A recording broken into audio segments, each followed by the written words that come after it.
'Cause you delight in showing mercy. Mercy triumphs over judgment. You delight in showing mercy. Thank you very much, Philip.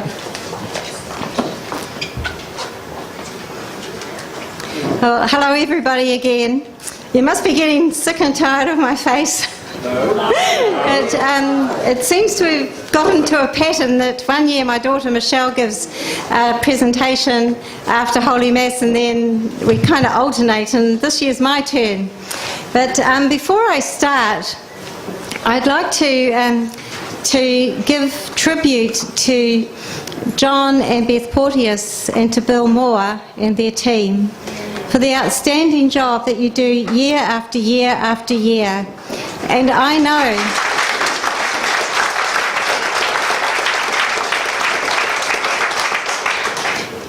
know that they have unprecedented challenges and obstacles over this past 12 months that not very many people would continue and carry on. So I think that we are very, very blessed. I don't know that I would have the faith that John has, and I just think it's absolutely outstanding. I would also like to pay tribute to each and every one of you here who do know the work that we do and who make it possible for us to save lives and to build family life here in New Zealand and beyond. You are outstanding. You give and you give till it hurts, and I want to personally say thank you this night. It would not be possible to do this work day in and day out, to have such a committed team of staff and many, many volunteers to go out there, save babies' lives, teach and educate young people and families on the issues of life and for building family life itself.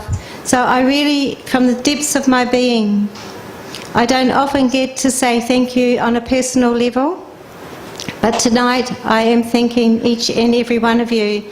And I hope that by the time I've finished this little presentation, that if you want to know more about us, that you will visit our stand downstairs, and I think we have some forms that you can fill out if you would like to become more involved. Well, I hope you'll become more involved, because that's what we're all about. Okay, so to be my light and a voice for the family, what does it actually mean in the context of our pro-life and family apostolate?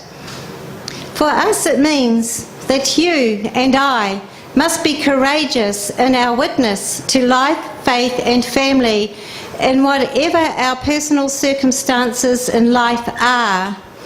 It is our sacramental life, it is who we are, it is the air we breathe, and it is the movement founded by Jesus Christ himself. Abortion, contraception, infanticide, abandonment and euthanasia can be directly attributed to the symptoms and causes of the breakdown of marriage and family today, in our age, and for the ages past from the time of the cross. As many of you are aware, Family Life International and our John Paul II Centres for Life stand at the coalface, promoting life, faith and family, defending life, serving our brothers and sisters in need, educating and promoting the truth of Jesus Christ through the church that he founded, his church, by way of rescuing his little ones, the unborn, from certain death, healing the post-abortive woman and teaching families the truth on all life issues from the moment of natural conception right through to natural death. This is who we are. This is our life. The pro-life, pro-family movement is not a recent phenomenon, as many of us have believed. A lot of us think that the pro-life movement is sort of a Johnny-come-lately and arrived on the scene in 1973 with the Roe v. Wade case and the introduction of the contraception, sterilisation and abortion laws. But that's not actually true. From all time, right back into the time of antiquity, men and women have killed their children. They have taken barbaric measures to cause abortions in the most horrible and horrific ways. And I could give you a long list of cultures, but we have very little time tonight. But I would say to you that as an example, the Egyptians, before the time of Christ, the Egyptians, they used to disembowel and dismember babies that they didn't want when they were born. And what did they do with that product? They made it available. They harvested the collagen and then traded it for the use of cosmetics. All that time ago. And does that remind you of the news that we heard over and over again throughout last year?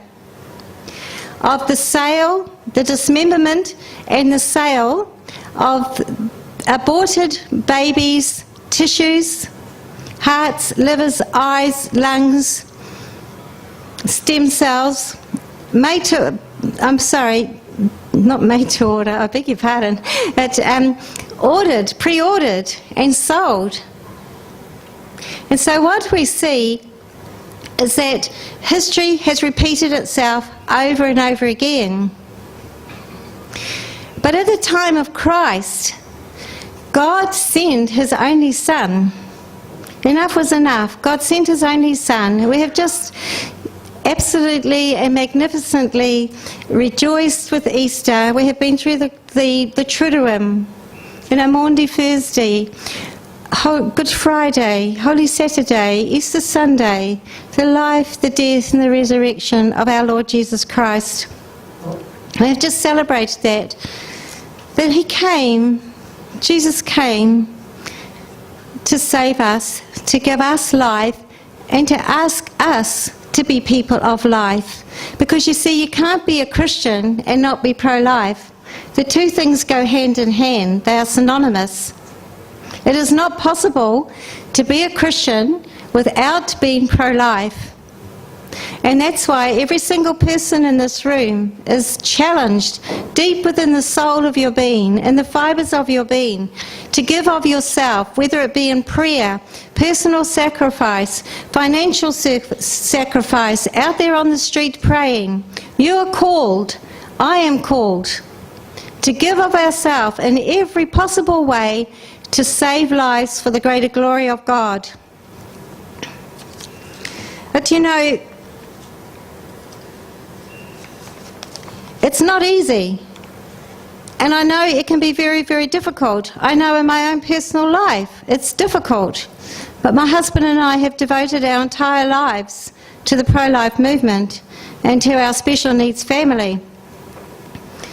But when Christ founded the pro-life movement, it wasn't 1973, but it was on the day, on Good Friday, when he died and gave his life for us. That was when Jesus started the pro-life movement. And he wants us to be his light.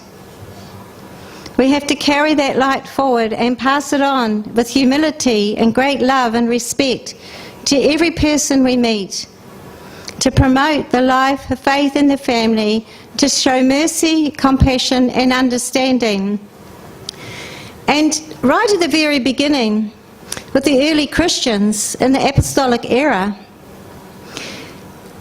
those people, those Christians, those disciples, how they worked and promoted life and their faith and family, how they did it was they based soundly on 5 very strong principles on which they adhered to in order to give and promote the gift of life.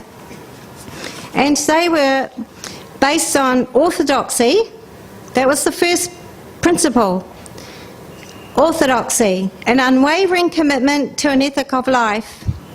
Number 2 was the church. The early disciples recognized that the church is the wellspring of life and mercy. Their activities on behalf of the innocent and helpless were part and parcel of their sacramental life. They were great servants. The third principle was servanthood. The early disciples sheltered the suffering, they cared for the homeless, and gave refuge to the unwanted. They lived their lives in service, compassion, and charity. There was a great sense of urgency, and the fourth principle in which they worked on was urgency. Many of the heroes of the apostolic era jeopardized their own lives, their careers, for the sake of the weak and the helpless. But compelled by the severe urgency of the time and of child killing, they did whatever they could for justice to prevail and truth to prevail. And the fifth principle on which the early fathers and the early Christians worked on to be pro-life and to change the culture of the time was patience. Knowing that the struggle for life would not be won in a day, the early Christians worked hard. They educated and they lobbied magistrates, and they built for the future. They knew there was a multi-generational task, and they laid the ground for the multi-generational victory. They even promoted and developed a worldview for the pro-life, pro-family movement. And I'm just sharing that little bit with you because quite often we just get caught up in today and we don't know this is our whole life. This is who we are. And in every era, in every age of the church since the time of Christ, we've gone around in circles. And God has raised up people, fearless warriors, fearless leaders who will speak the truth no matter their own personal state in life, how humble, how poor, how rich, whoever they are.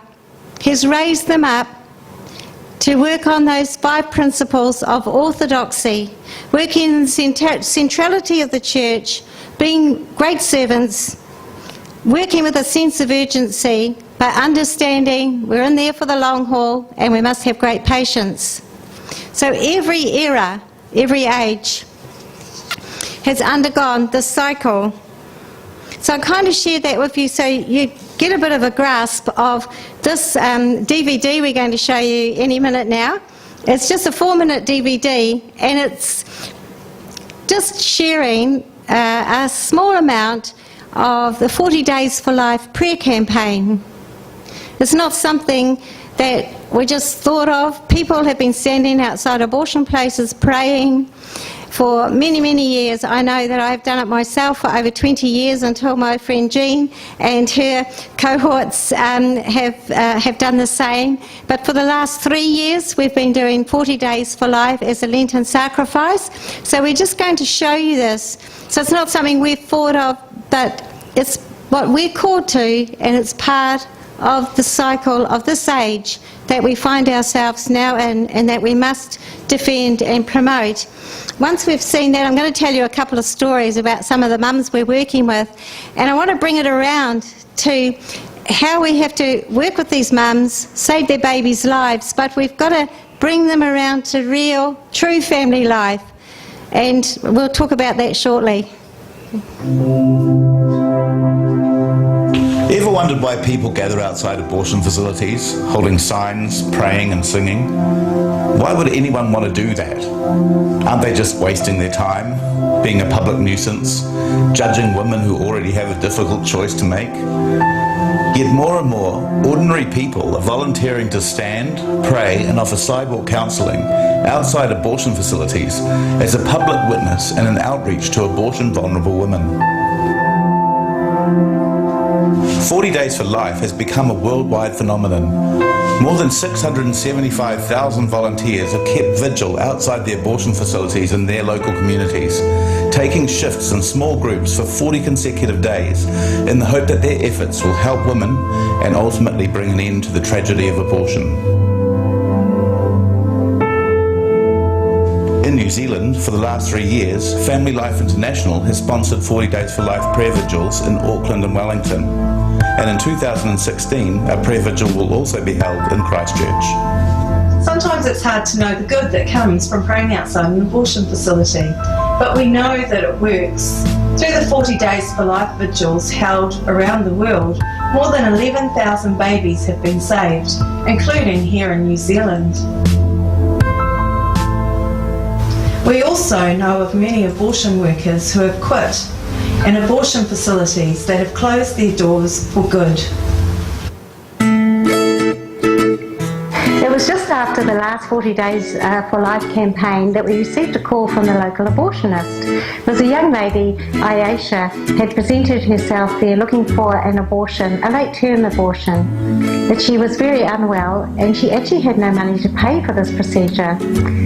In a dilemma, the abortionist actually called us, and so we were able to go and meet this young lady, bring her back to our centre, put in place an immediate plan of care, medical care with our midwife, our doctor, and to get her organised to get proper hospital care, and also a social care plan that involved us providing accommodation for her at the John Porty Centre for Life and at our own family home. In fact, very quickly this young lady Ayesha became very much a part of our own family life, and we became her adopted grandparents. It was an amazing time, and a time of miracles, of growth, of healing, and of great love.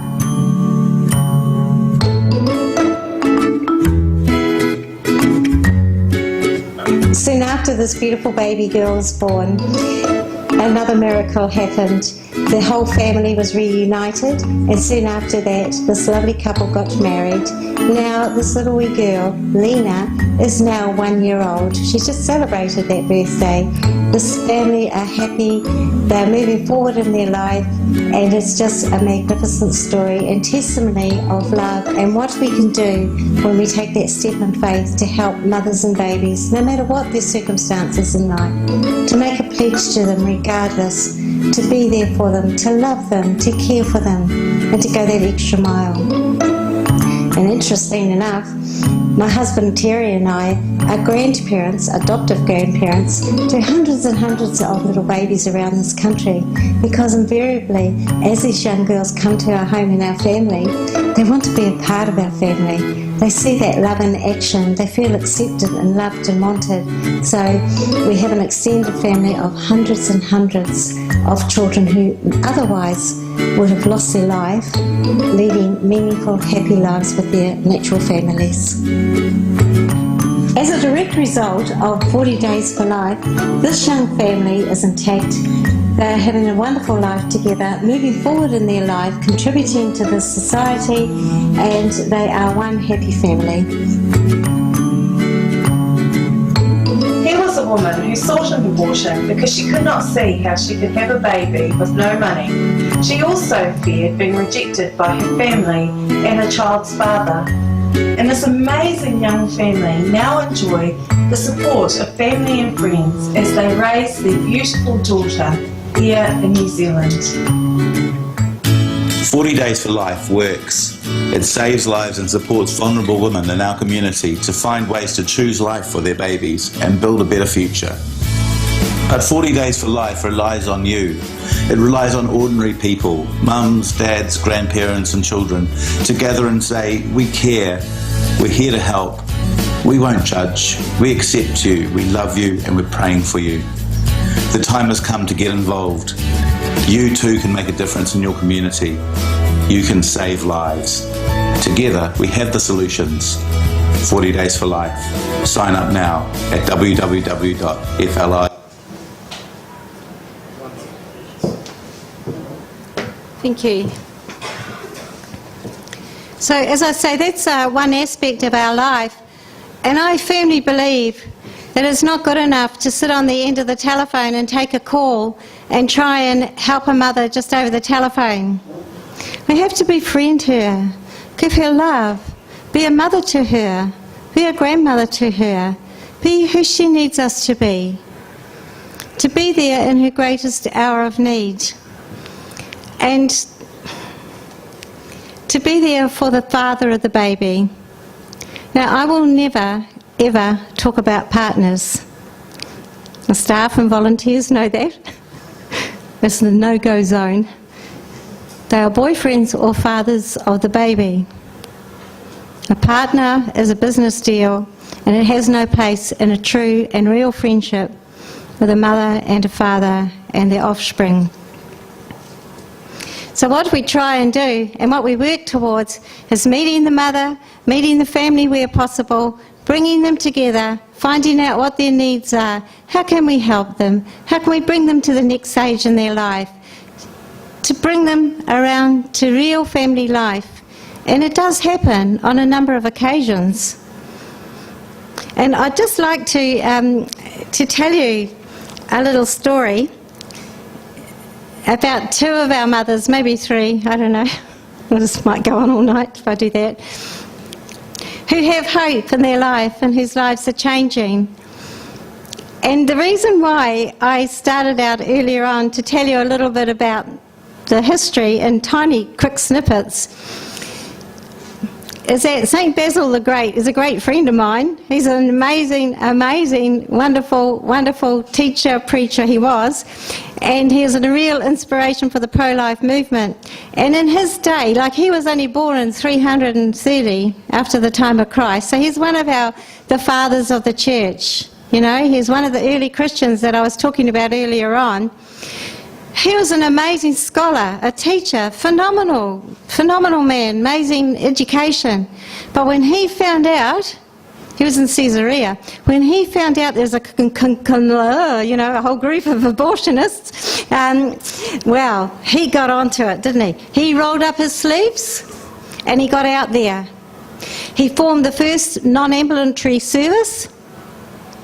He got his deacons up in the middle of the night. He took them out to where the shrines were for aborted, dismembered babies, for aborted and abandoned babies, and he smashed them to bits.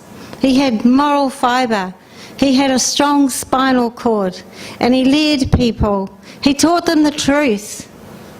You know, the whole life based on sacramental life. He got out there, rolled up those sleeves, and he got stuck in.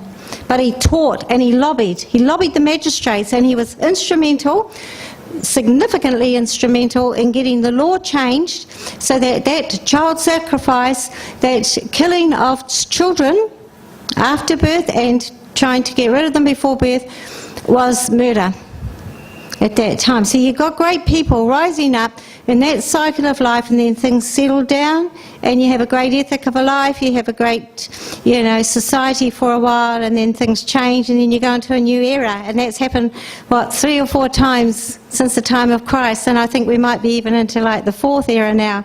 And so that's what inspires us. And that's why it's not just whether you want to be pro-life, whether you want to pray the great prayer for life, whether you want to do this, it's our duty.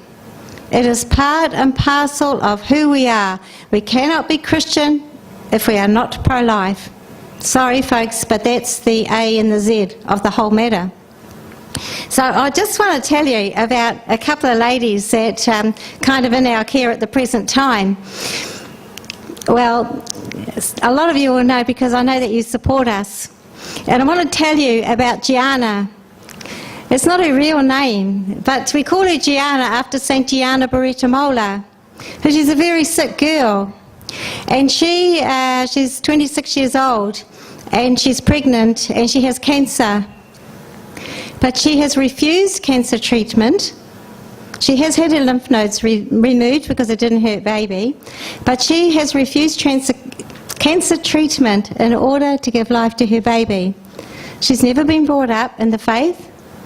There's no reason. So we've pulled out all the stops to support her. And if you had seen her face, she's very minute now. And she has very strong flu-like symptoms constantly. And she's not well.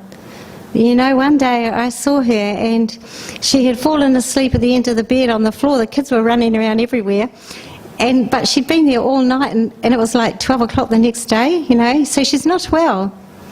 But on Holy Thursday, like Judith, my co-worker here, and Pauline had spent all day putting together these magnificent Easter baskets for the mums. Well, if you had seen this lady's face, when we turned up with this bright yellow basket with Easter eggs for the children and nice soft towels and a lovely candle and a basket and food vouchers and things like that in this great big basket, You know, she felt wanted and cared for. You can't do that on the end of a telephone. You can't do it. You have to be there, you know. And so that's absolutely magnificent. I don't know what the outcome is going to be at this present time, but please God, and I ask you to keep praying for her because I think she's very brave and very strong. But the interesting part is, when you find out a little bit more, you find out there is a Catholic background. And that happens invariably with the particular mothers that come to us. There is a Catholic background, but she's never ever been brought up into the faith. So it's our duty and our responsibility to waken that up in her heart and her soul. And we do that through loving her, through God's great mercy, compassion and love. So keep praying for Gianna and we'll keep you posted. We don't know when the baby's going to be born because they're going to keep things going as long as possible, obviously, for the safety of the baby. But you will know, and you'll see a photo. And then yesterday, like, I'm getting past my use-by date, I know, but yesterday I said to Pauline, oh, look, you look so tired, I'll take the telephone for the week. And so it was a stupid thing to do because I couldn't really manage it, but I did it. And I got this telephone call from this, can I say her name? Bindu. And Judith's been going out and helping Bindu for months and months and months. And we've given her a pram, it used to be our little Elizabeth, for her very disabled child because she's an immigrant and she's carrying around this 6-year-old cerebral palsy child because she's not entitled to any assistance whatsoever in this country at the time, you see. This is where FLI comes into its own. And this is why we never ever get grants from any organisations, not even the Catholic Caring Foundation, because we never fit their criteria. We never fit their criteria because they don't help in health. They don't help with this, they don't help with that. But that's okay. You people are what make us happen. So this little 6-year-old boy's got cerebral palsy. He's got this most amazing pram that just fits him beautifully. And Mum can get out and about. But anyway, Bindu rings up yesterday. Oh, it's Pauline now, it's Judith there. And I said, oh no, it's Colleen. Ah, Colleen. She says, oh, I'm home. I've had the baby. And because she's an immigrant and, you know, the hospital fees and all of the stuff that goes with it. Do you know that poor woman, she's got 3 children. She went into hospital on Wednesday morning and by lunchtime she was home with her new baby. That is a crime in this country. It is so very, very wrong because they have come from Fiji to make a new life for their family and they do not fit the criteria for financial assistance in this country at this present time. And so that's where we come in. And she said, oh, what do you need, Bindu? You must be tired out. You know, what is it? What do you need right now? And she said, I think we need some food. So the girls get down to New World and get some food vouchers. And I think they were delivered early this morning by one of our co-workers who lives out in that area. So that's Bindu. The other one that I want to talk to you about is Gemma. And I had gone down at the beginning of 40 Days for Life. I hadn't been all that well, you see. I just got a knee replacement and I'm getting a bit crooked and funny and old. So I thought the first 2 weeks I'd go and visit some people who are very, very good to FLI. And I took our son Ben, and most of you know Ben, he's 24, he's got Down syndrome. And he's just a delight. He's the joy of our life. And Ben and I went off and we visited and had prayer vigils, our own private prayer vigils at all these places that throughout the country that perform abortions. Anyway, by the time I got down to Dunedin, Judith called me. She said, just had a call from Dunedin, because we take all the calls in Auckland at the present time. And there's this girl, she's really, really intent on having an abortion. She's very confused. Now, the Lord placed me in Dunedin on that very day that this girl was, and she was really beside herself. Her needs were huge. Her needs were very, very deep. And as it happened, well, we finally got to talk. She fobbed me off and blah, blah, blah. But funnily enough, that afternoon, I was in Bishop Colin Campbell's office talking to him about our work in Dunedin, And I happened to mention, oh, by the way, I had this call from this girl, Gemma, and I don't know, I really, please God, she's going to have a baby. She said she would, but I don't know, I got a funny feeling about it. I think I'll go and ring her up and bring her up to Auckland for a few weeks, get her past that dangerous stage. And so I couldn't believe it. Bishop Colleen Campbell, he said, hey, hang on, let's just pray for Gemma. And Bishop Colleen Campbell in his office sat with me and prayed for Gemma and her baby. And so by the time I left his office 3 o'clock, and I had to get up to Ashburton for my next stop, Ben and I shot through, and I thought, oh, please ring. Anyway, I was so tired, I was struggling. So we got into this dingy motel. It was shocking. And no, it really was. It was horrible. And I thought, oh, dear Jesus, why? I need to sleep. But anyway, I was just getting down, and the phone rings. And it's Gemma. She said, oh, I think I can talk to you now. I said, oh, hi, Gemma. And she spoke to me for an hour and a half. She spoke to me for an hour and a half.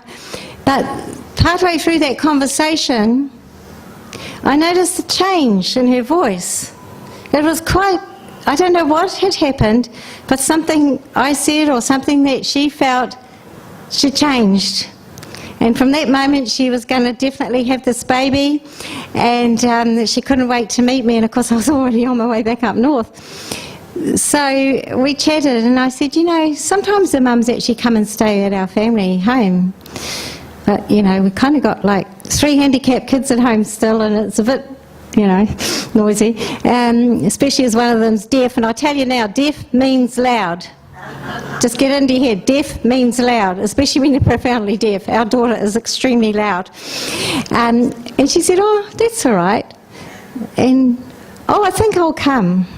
And I thought, oh, okay. So the long and the short of it was, Gemma came up to us for 2.5 weeks, and she stayed in our family, and she was an absolutely delightful girl.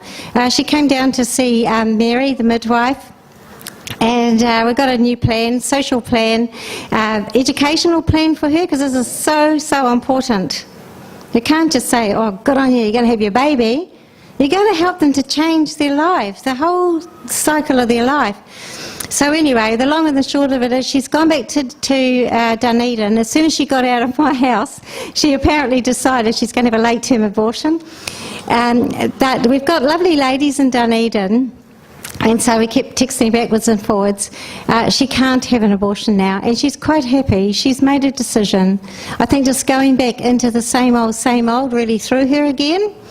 But we've got Philippa and Anne-Marie looking after her, and she's going now for her, learner's driver's licence. After that, she's going to Polytechnic. She wants to learn to be a barista, so we are supporting her to do that.